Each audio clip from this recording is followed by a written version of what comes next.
Assalamualaikum warahmatullahi wabarakatuh. Saya Radit Setiawan, absen 28 dari kelas 10 TJKT 1. Saya Muhammad Adil Ardan Al-Mubarak, absen 21 dari kelas 10 TJKT 1. Saya Reno Bustami Sajat dari kelas 10 TJKT 1, absen 30. Saya Muhammad Rizky Agung, kelas 10 TJKT 1, absen 25. To be together. Yeah, I forget the next couple lines, but there it goes.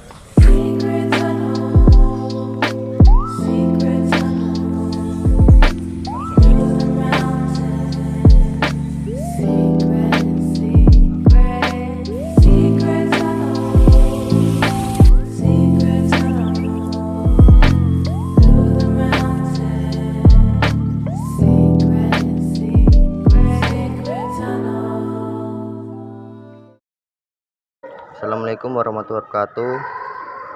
Perkenalkan, nama saya Muhammad Rizky Agung. Selamat pagi, Mbak. Ya, pagi.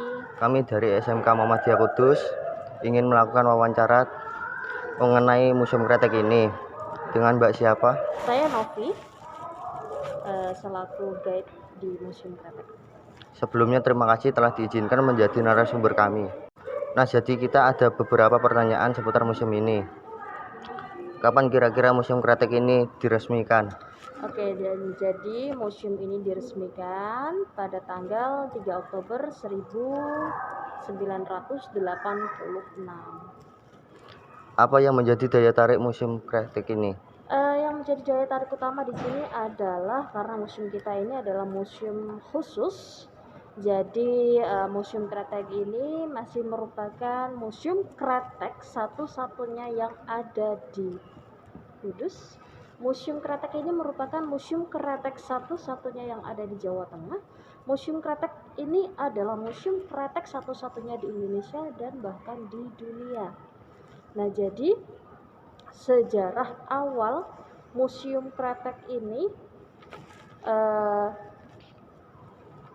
karena kretek yang kita kenal dari Sabang sampai Merauke, bahkan kita bisa menemukan juga di luar negeri karena sudah diekspor, itu berawalnya dari kota Kudus, seperti itu. Siapa pendiri Museum Kretek ini? Jadi dulu itu ada seorang gubernur Jawa Tengah yang bernama Suparjo Rustam.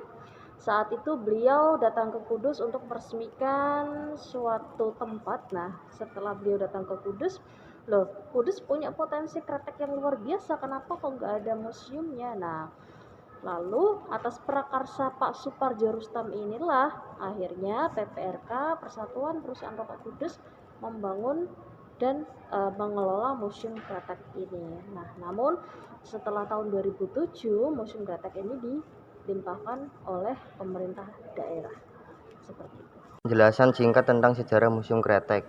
Oke, nah saya sedikit sudah jelaskan di depan tadi sejarah dibangunnya Museum Kretek ini.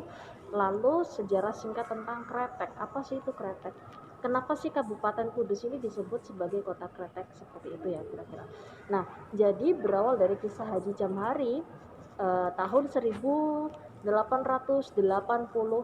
Seorang Haji Jamhari ini adalah warga asli Kudus pribumi. Pada waktu itu kita kan masih dijajah oleh bangsa Belanda ya. Nah, kemudian beliau saat itu memiliki atau mengidap sakit batuk, sesak nafas yang lama gak sembuh-sembuh. Nah, akhirnya beliau mencoba mengoles pakai minyak cengkeh, dioles ke dada, ke punggung. Nah, alhasil beliau merasakan lega, nyaman, loh ternyata cengkeh ini kok bagus sekali ya. Nah, terus kemudian beliau ini coba menambahkan rajangan cengkeh, masih memanfaatkan cengkeh ya. Jadi cengkeh rajangan ini ditambahin ke nginangnya. Dulu tuh kita ada budaya nginang, namanya sirih. Nah, kayak gitu. Nah, terus kemudian setelah dikunyah, setelah dikonsumsi, ternyata kok batuknya agak lega, lebih lega lagi, walaupun masih belum sembuh total. Nah, setelah itu beliau coba iseng-iseng nih, dia punya ide nambahin rajangan cengkehnya ini ke dalam tembakaunya. Nah, jadi tembakau ditambahin rajangan cengkeh, dibungkus pakai klopot atau kulit jagung, dibakar dan dihisap. Saat si cengkehnya terbakar itu ada suaranya kretek kretek kretek kretek. Itu kenapa pelintingan tembakau yang ditambah dengan cengkeh itu disebut dengan kretek. Nah, seperti itu. Perlu jadi catatan ya, memang dulu sejarah kretek itu dipergunakan untuk obat.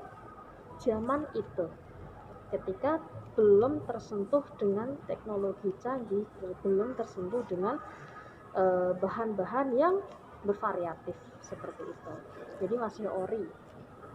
Dan juga komposisinya itu kan juga lebih banyak di cengkehnya karena memang tujuannya kan untuk pengobatan ya. Seperti itu. Jam berapa biasanya museum kretek ini dibuka? Kita mulai buka dari jam 8 sampai jam 3 sore di masa pandemik ini. Kegiatan sosial atau budaya yang pernah dilakukan di museum ini? Banyak, salah satunya kita pernah ngadain wayangan di sini. Terus tahun kemarin itu kita ngadain ada belajar di museum. Belajar di museum kali ini tahun kemarin itu kita mengangkat tentang ini. Jadi ada pelatihan menari, ya menari macam-macam ya. Itu kita selenggarakan di museum ini. Seperti itu. Terima kasih banyak telah mau meluangkan waktu jadi narasumber kami. Mungkin ini aja pertanyaan dari kami. Sekian, terima kasih. Ya, sama-sama. Assalamualaikum warahmatullahi wabarakatuh. Waalaikumsalam. Sekian dari kelompok kami, terima kasih. Wassalamualaikum warahmatullahi wabarakatuh.